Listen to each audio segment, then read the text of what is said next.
Long fall. इस कहानी की शुरुआत में हमें बेकी नाम की एक लड़की को दिखाया जाता है जो माउंटेन क्लाइंबर है।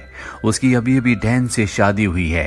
डैन भी एक माउंटेन क्लाइंबर है। इन दोनों को ही पहाड़ों पर चढ़ने का शौक है और इस वक्त भी ये पहाड़ों के ऊपर चढ़ रहे होते हैं। बेकी के साथ उसकी दोस्त भी होती है और अब डैन जब ऊपर चढ़ रहा होता है तभी उसे एक घोंसला दिखता है और जब वो उसके अंदर हाथ डालता है तो उसके अंदर का पक्षी उड़ जाता है, जिस वजह से डैन का बैलेंस बिगड़ जाता है और वो ऊपर से नीचे गिर जाता है।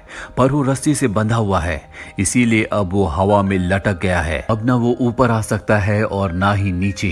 ये दोनों के दोनों डैन को बचाने की कोशिश करते हैं लेकिन ये उसकी मदद नहीं कर पाते और तभी उसकी रस्सी का क्लिप निकल जाता है। डैन की ऊपर से गिरने से मृत्यु हो जाती है। इस हादसे के 51 हफ्तों के बाद हमें बेकी को दिखाया जाता है जो अब पूरी तरह से शराब में डूब चुकी है क्योंकि वो अपने पति डैन से, जिससे वो बहुत प्यार करती थी, उसे अब भी याद करती है। उसने अब तक उसकी अस्थियों को विसर्जित नहीं किया। उसकी अस्थियां अब भी उसके पास हैं। बेकी की जिंदगी में अब उदासी के अलावा कुछ भी नहीं है और बेकी के पास एक बार फिर से उसकी वही दोस्त आती है जो उस वक्त उसके साथ थी जब डैन ऊपर से नीचे गिरा था। उसकी दोस्त का नाम हंटर होता है। हंटर बेकी को देखकर बहुत खुश होती है।